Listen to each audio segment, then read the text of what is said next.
जय श्री राम। हाँ को विषय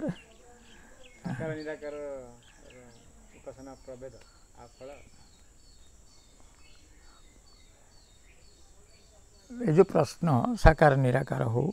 नंगुली साधना बुझे या बुझा बहु गभीरतम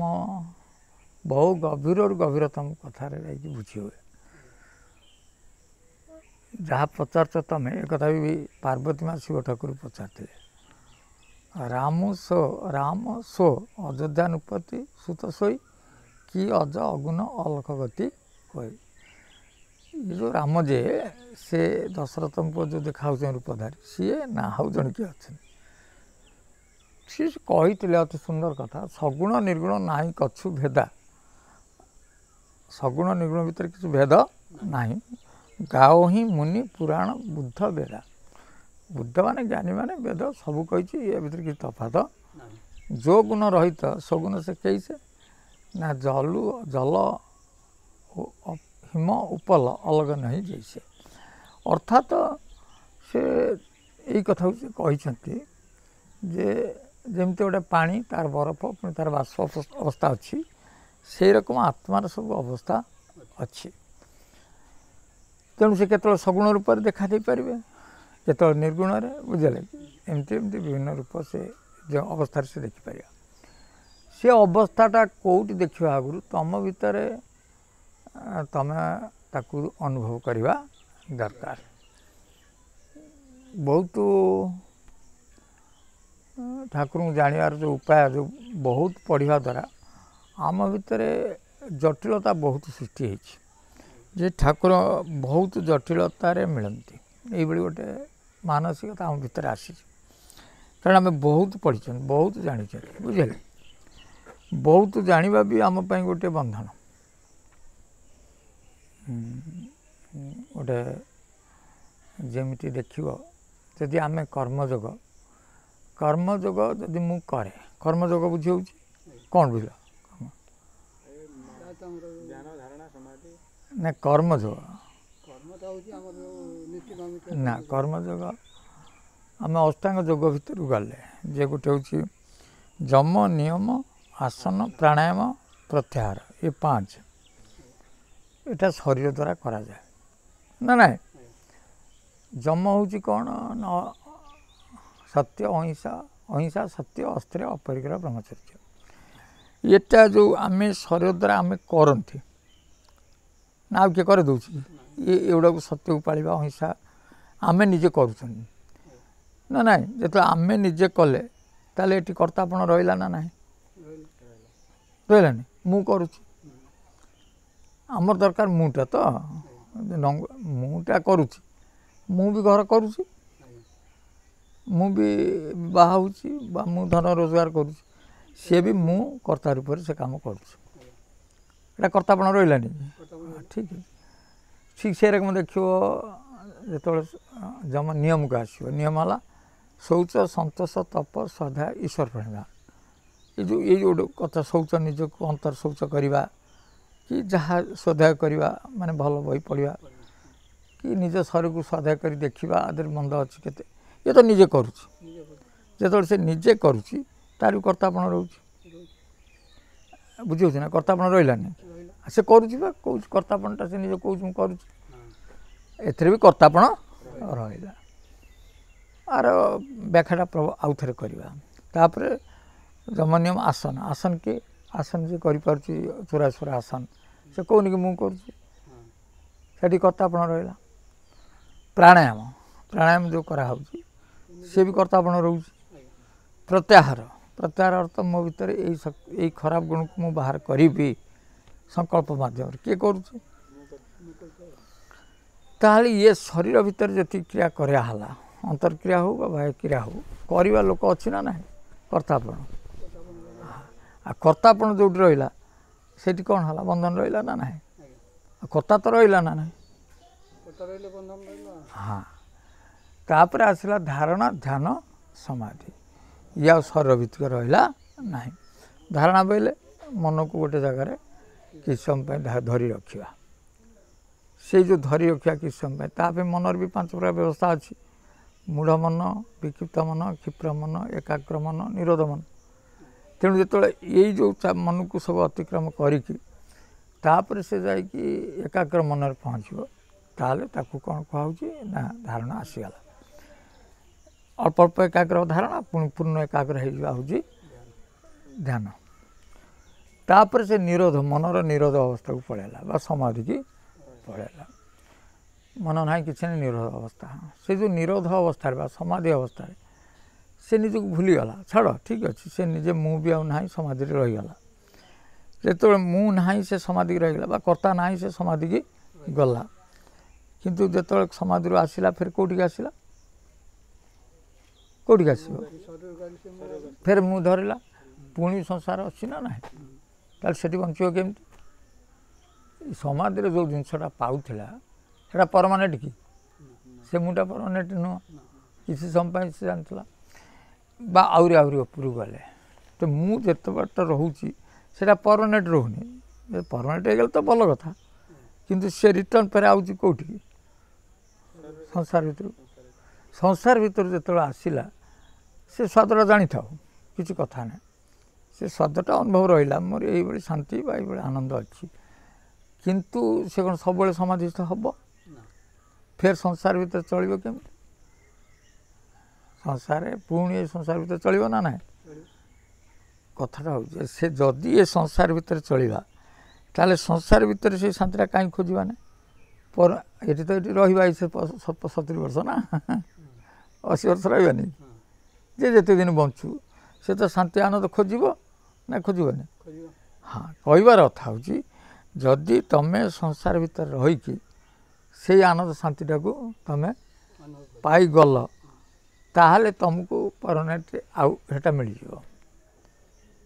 आम यही जगार शांतिटा पाइबा पुणी आसिले अशांति रहा ये केवे ज्ञानी लक्षण नुहे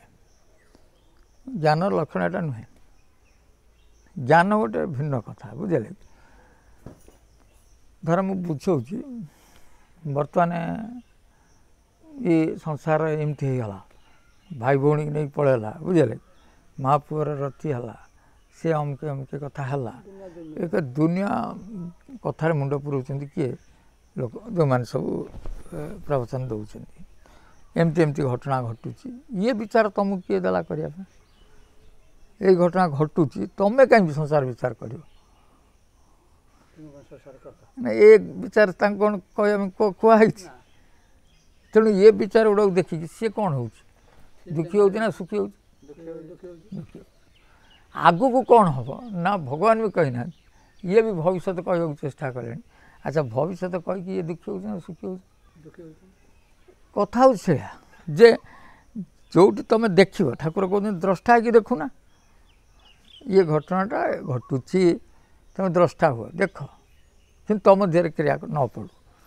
किंतु ये देखा सहित क्रियाशील हो ना ना एमती हो दरकार एमती हो दरकार जुग सरी जा दरकार ये जुग भल नुह ये जुग ये कथा मुंड पशे निज शरीर कथा छाड़ निज परिवार कथा छाड़ बर्तमान सृष्टि कथा को से मैंने हाथ पकाउं एमती एमती घटना घटुची ये कौन ना निज बड़पण नुह निजे बंधन में पड़ुं एगुड़ा देखा निजे तो दुखी फिर आहरी अन्य दुख नहीं नहीं से तो गोटे प्रभाव करुच्ची ना बड़ी या देखी प्रतिक्रियाशील हो ठाकुर हसंती एटा बिल्कुल नुहे तुम्हें द्रष्टा देख सृष्टिटा केमती अच्छी देखुना आनंद निह भल अच्छी मंद अच्छी सब देख तुम देखा लोकर कौन असुविधा हो कथा सेमती कौन हनुमान जी जाकि कही नी ठाकुर को जे प्रभु आउ रहीहबनी राम नाम आ कहीं भजिले नहीं कि एमती एमती कथा हो सब ठाकुर बिगिले कहले मु तुमको कही राम भक्त को राम भजेब तुम्हें आसी कौटी माँ पुओ अमके धमकी मर्डर यही कथा मत कही तुम्हें जो दृष्टिकोण जाइए से दृष्टिकोणटा तुम देख बुझे अन्य तो चतुर्पार्श्व घटो ना ना जब से घटना को नहीं तुम क्रियाशील हम प्रतिक्रियाशील हम ताल तुम भगवान को जापर कहबार अर्थ हूँ द्रष्टा आउ टे सरल कर बुझाऊँगी आम तो मानवा ना आम सौर पंचभूत या ना ना ना मानवानी सौर पंचभूत ଯଦି ପଞ୍ଚଭୂତରେ ତିଆରି ହେଇଛି ଆଉ ପଞ୍ଚଭୂତରେ ପ୍ରଥମ ହେଲା ପୃଥିବୀ ଆମ ଭିତରେ ପୃଥିବୀ କିଏ ମାଂସ ନା ନାହିଁ ତାହେଲେ ମାଂସଟା ଯେଉଁ ଅଛି ଆମ ଭିତରେ ସେ କ'ଣ ମୁଁ ସେଇଟା କ'ଣ ମୁଁ କି ଯେଉଁ ମାଂସଟା ମୁଁ କି ଦ୍ୱିତୀୟ ଆ ଦେହରେ ଯେଉଁ ରକ୍ତ ପ୍ରବାହିତ ହେଉଛି ଜଳ ସେଇ ରକ୍ତଟା କ'ଣ ମୁଁ କି ତାପରେ ଧର ଆମେ ଅଗ୍ନି ଯେଉଁଟା ଉତ୍ତାପ ଦେହରେ ରଖୁଛି ବଢ଼ଉଛି କମାଉଛି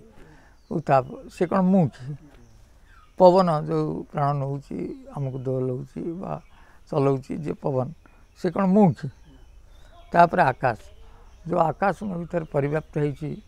ସେ ଯେଉଁ ତାର ବି ବିକାର ହେଉଛି ମାନେ ସେ ଆକାଶରେ ବି ପରିବର୍ତ୍ତନ ଘଟୁଛି ନା ନାହିଁ ବିକାର ହେଉନି ଆମ ବେଳେବେଳେ ଆକାଶ ତତ୍ତ୍ୱ ଆକାଶ ହେଉଛି ଶବ୍ଦ ତତ୍ତ୍ୱ ଆମ ଭିତରେ ଶବ୍ଦର ବିକାର ସବୁ ଆସୁଛି ସିଏ କ'ଣ ମୁଁ ତାହେଲେ ଇଏ ତ ତମେ ସବୁ ନୁହଁ ତାହେଲେ ତମେ ଇଏ ସବୁ ତମେ କିଏ ଯଦି ଏଥିରେ ତିଆରି ହେଇଥିବା ଶରୀରର ଖଣ୍ଡ ଖଣ୍ଡ ଦେଖିଲ ଇଏ ତମେ ନୁହଁ ତାହେଲେ ଶରୀରଟା କ'ଣ ତମେ ମାଂସ ଯଦି ତମେ ନୁହଁ ବା ପୃଥିବୀ ନୁହଁ ଆକାଶ ନୁହଁ କିଛି ନୁହଁ ତମେ ବି ଅଛ ତାହେଲେ ଏଗୁଡ଼ା ନୁହଁ ତାହେଲେ ଏଗୁଡ଼ା ତିଆରି ହେଇଥିବା ଶରୀର ତମେ କି ନା ତମେ ନୁହଁ ତମେ କ'ଣ ନା ନା ତମେ କି ଯେଉଁ ମୁଁଟା କହୁଛ ସେ ଆତ୍ମା କଥା ତ ଅଲଗା ତମେ ଯେଉଁ ମୁଁ କହୁଛ ଆ ଭିତରେ ଅଛି କି ତାହେଲେ ସେ ମୁଁ କିଏ କହୁଛ ତ ଇଏ ଗୁଡ଼ା ମୁଁ ନୁହଁ ଇଏ ନୁହଁ ଏ ନୁହଁ ତାହେଲେ ତମେ ମୁଁ କିଏ ତେଣୁ କଥା ହେଉଛି ସେୟା ତେଣୁ ମୁଁ କିଏ ସେ ଭାବୁଛି ମୁଁ ହେଉଛି ଶରୀର ତେଣୁ ଶରୀର ବିକାର ତାର ବିକାର ହେଇଯାଉଛି ଆଉ କ'ଣ ଶରୀର ପରିବର୍ତ୍ତନକୁ ସେ ପରିବର୍ତ୍ତନ ସେ ମାନୁଛି କିନ୍ତୁ ପ୍ରଥମେ ସେ ଚିନ୍ତା କରି ବୁଝି ଯାଉନି ଏ ଶରୀର ମୁଁ ନୁହେଁ ମୁଁ ଯେତେବେଳେ ଶରୀର ନୁହେଁ ତାହେଲେ ମୋ ଶରୀର ଯେମିତି ମୋ ଅବସ୍ଥାକୁ ଦେଖୁଛି ଅନ୍ୟ ଗୁଡ଼ା ସେମିତି ମୁଁ ଦେଖୁଛି ଦଶଟା ଭାବରେ କଥା ବୁଝି ହେଉନି କଷ୍ଟ ହେବ ଦେଖିବାକୁ ତ ପଡ଼ିବ ଜ୍ଞାନ ମାନେ କ'ଣ କି ଆଉ ଜ୍ଞାନ ମାନେ କ'ଣ ଧର ଆମେ ଧର ମୋ କଥା ନ ମାନ ଯେ ଜ୍ଞାନକୁ ଯାଇଛି ସେ କ'ଣ ଜ୍ଞାନ ପରମାନେଣ୍ଟ ହେଇକି ରହିଛି ସେ ବି ଜ୍ଞାନକୁ ସ୍ୱରକୁ ଆସିଲା ନା ସଂସାରକୁ ଆସିଛି ତାହେଲେ ସେ ଜ୍ଞାନ ଅର୍ଥ କ'ଣ ନା ତାକୁ କହନ୍ତି ଆମର ତାକୁ କହନ୍ତି ଶୁଦ୍ଧ ବିଚାରଟା ସେ ନେଇକି ଆସିଲା ବିବେକ ବିଚାରଟା ନେଇକି ଜ୍ଞାନର ତାର ଯେଉଁ କ୍ରିୟା ହେଉଛି ବିବେକ ଜ୍ଞାନ ଯେ ବିବେକ ଜ୍ଞାନ ଦ୍ୱାରା କଷଟି ପଥରେ ସେ ପରୀକ୍ଷା କରି ଦେଖି ନେଇକି ସେ ଖୁସି ନେବ ତା ଦେହରେ କିନ୍ତୁ କେଉଁଥିରେ ପଡ଼ିକି ଭାଙ୍ଗିଯିବା ଜ୍ଞାନର ଲକ୍ଷଣ ନୁହେଁ ଧର ଇଚ୍ଛା ହେଉଛି କିଛି କଥା ନାହିଁ ସେ ପରମାନେଣ୍ଟ ନୁହଁ ଚାଲ ଜାଣିଛି ତା ଦେହରେ କିଛି ପରମାନେଣ୍ଟ ନାହିଁ ସେ ତା ବିଚାର ଦ୍ୱାରା କରିପାରିବ ସେ ଯେଉଁ ଶୁଦ୍ଧ ବିଚାର ଦ୍ୱାରା ତୁମେ ଏ ସଂସାରରୁ ପାର ପାଇପାରିବ ସେ ଶୁଦ୍ଧ ବିଚାର ଆଣିବା ପାଇଁ ହେଲେ ତୁମକୁ ଜ୍ଞାନୀ ଲୋକର ସଂସ୍ପର୍ଶରେ ଆସିବାକୁ ପଡ଼ିବ ନଚେତ ନିଜର କ୍ରିୟା ମାଧ୍ୟମରେ କର୍ତ୍ତା ଏ ଯେଉଁ କର୍ମଯୋଗ ଆଉ ଯେଉଁ ଭକ୍ତି ଯୋଗ ତାପରେ ଜ୍ଞାନ ଯୋଗ ଇଏ ସବୁ ବହୁତ ବଡ଼ କଥା ୟାକୁ ଅତିକ୍ରମ କରିବା ଭାରି କଷ୍ଟ ବୁଝିଗଲେ ତେଣୁ ସହଜ ସୂତ୍ର ଦେଖ ଯେଉଁ ସହଜ ସୂତ୍ରରେ ଠାକୁରଙ୍କର କୃପାଭାଜନ ହେଇପାରିବ ସେଇଭଳି କଥାଟାକୁ ଯିବା ପାଇଁ ପଡ଼ିବ ନହେଲେ ତୁମେ ମାନେ କିଛି ବି ଏଇ ଯେଉଁ ଲେଖିଲେ ଏଇ ଯେଉଁ କଥା ଲେଖୁଛନ୍ତି ଏକାକ୍ଷର ବୀଜ ପ୍ରେମ ଷୋଡ଼ଶୀରେ ତ୍ରିଗୁଣ ରଜୁରେ ଜାଣ ଏକାକ୍ଷର ବୀଜ ପ୍ରେମ ଷୋଡ଼ଶୀରେ ତ୍ରିଗୁଣ ରଜୁରେ ଜାଣ ତ୍ରିଗୁଣ ରଜୁ ଜାଣିଛ ତ୍ରିଗୁଣ ପବନ ବୁଝିଲେ ହରେ ଜଣେ ରାମକୃଷ୍ଣ ଏଗୁଡ଼ା ସବୁ ଓଲଟ ପାଲଟ ବିରଜା ପୁଛିବେ କ'ଣ ତେଣୁ ବିରଜାଙ୍କ ପାଖରେ ଯେତେବେଳେ ଯିବ ଯେତେବେଳେ ମାନେ ଯେଉଁଟା କୁହନ୍ତି ମୁକ୍ତି ମାର୍ଗ ଆଡ଼କୁ ଯିବ ସେତେବେଳେ ବାଟରେ ତ ବିରଜା ଏଇ ଯେଉଁ ହରେ ରାମକୃଷ୍ଣ ସବୁ ଓଲଟା ପାଲଟା ହେଉଛନ୍ତି ବୁଝିଲେ ଆମେ ବି ତ୍ରିଗୁଣକୁ ହରେ ରାମକୃଷ୍ଣ କହନ୍ତି ବୁଝିଲେ ଯେ ହରେ ବୋଇଲେ ବଳଭଦ୍ର ଆଉ ରାମ ହରେ ରାମ ହରେ ରାମ କୃଷ୍ଣ ଏ ତିନି ତତ୍ତ୍ୱ ବା ତ୍ରିଗୁଣ ପବନ ତେଣୁ ତାକୁ ଜାଣିବା ଦରକାର ସେ ଓଲଟ ପାଲଟ ହେଉଛନ୍ତି ଆଉ ସେବା ସୂତ୍ର କଥା କିଛି ନହେଲେ ପାଟି ହେବ ଆପୁ ଅମରାବତୀର ହନୁ ଖଡ଼ଗରେ ନାଶ ଯିବ ବଳ ବାପୁ କହନ୍ତା ବହନ୍ତା ସ୍ୱରତା ଭକତା କେହି ନ ପଡ଼ିବେ ଥୟ ଏକା ଅନୁଭବ କଥା ଗୋଟି ସାର ନିରଞ୍ଜନ ନିରାମୟ ଏଇଟା ସେ ଲେଖିଲେ ବୁଝିଲେ ଏକା ଅନୁଭବ କଥା ଅନୁଭବଟା ହେଉଛି ବଡ଼ କଥା अनुभव ताको एते सहज कौन जन बुझे पार अनुभवटा कौन तार आउ सहज आउ टे सहज कर दो तुमको गोटे गुरु कृपा करके तुमको त्रिकुट देखले तू मुटा ये अच्छी है कि मुटा ये अच्छे आम कहते ये मु कि मुटा को सेठी निगला जो से मुटा को निगला से जो मुरे जो कौन हो जो संसारटा को देखुची मुरे शुद्ध मु जो मुरे देखुची से मुरे संसारटा देखुची छोट मु ना बड़ मु ना छोटिया मुटे है कि कारण संसार भीतर से मुटा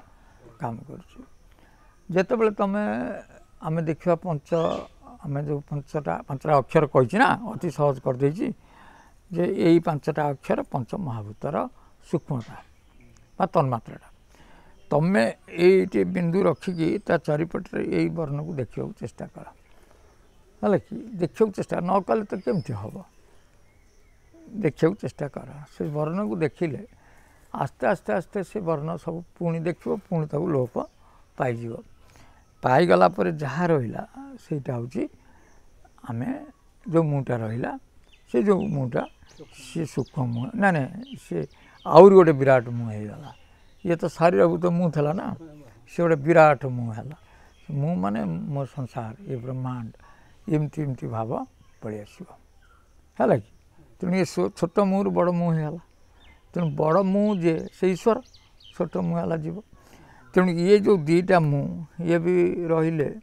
पुणी बीज अच्छी पुणी अंकुरित हम ना ना सृष्टिटा तेणु सेठी तापर यही दीटा मुँह को जे विनाश कर से माने कौटी जाऊँ निशब्द बा ज्ञान को जाऊँ से ज्ञान रु आसी ज्ञानी माने सी संसार रसटा पान कर जो संसार रस आनंदटा पान कर तुम भितर ना मु नुह ता भितर जो भाव जो यहाँ होगा ना जो मैंने से प्रत्येक कथा भितर रसटा पान करती है से जो अनुभव रस पान करवा सेटा सहज बुझा कष्ट नुह माने हंस जमी तार ठीक भाव में क्षीर पानी की बाहर कर नहीं जाए से प्रत्येक कथा भितर से रसटा को नहीं जाती है कि आनंद तेणु से ये सब कले सीना आसो से विवेक ज्ञान आसिले आस्ते आस्ते बुझीपार ना ठाकुर को भी राम ठाकुर से कष्ट हो निजे भी ब्रह्मांड पे देखते जिते से निजे विश्वामित्र यज्ञ करने को गले यज्ञ माने कर्मयोग है ना यज्ञटा हूँ गोटे कर्मयोग सेठी भी ताड़का स्वभाव एमती सब बाधा देले तेणु कर्मयोग बाधक आसो कहीं कर्तापण रहा तेणु सी कौन कले ना कौन कर मारिदे ना ना कर्मयोग जो शत्रु आसो तो मारिदवा दरकार बा मारिदवा बुझीगला कि हाँ अर्थात आम भर जो बाधक आसो तो मारिद किंतु तापर फेर गोटे नारी आसला सी तो थिला ताड़का ना कौन हाँ ताड़का पुणी ये देखिले घरे पहुँचले मंथरा आसला मंथरा केतले आसला ना जो से ज्ञान जोगरे गले ज्ञान जोगरे जो गले से बाधक किए है मंथरा तेणु ज्ञान जोगर बाधक जी होगला मंथरा ठाकुर मारिदे ताको त्याग करके पलैले ज्ञान जोगर बाधक आसिले से तुम त्याग करने को पड़ो पुणी देख तापर आसला किए सुपर्णखा गोटे आस तीन टा नारी ना ताल से केतले आसला ना भक्ति जोगर बाधक आसला तेणु से टिके कथार खाली सीता को खाइदेवाई कहला सीता को खाई मुझे सीता को खाई तेणु से भक्ति जोगटा को विनाश कर तेणु से भक्ति जोग को ठाकुर रक्षा पाई तो कौन कले ना कागज पठेदे लक्ष्मण पाखक ता लक्षण हूँ कौन वैराग्य तेणु वैराग्य गला भक्तिर जो आसीज भोग भक्ति को किए विनाश करने आसिले तुम वैराग्य होगा दरकार ज्ञानर बाधक आसिले त्याग करदे दरकार कर्मयुगर बाधक आसिले तो मारिदेवा दरकार यहाँ देखी ठाकुर तेणु बहु कठिन कथाटा बुझे बहुत कठिन बहुत बड़ हो जाऊँ रखुना रख जय श्री राम।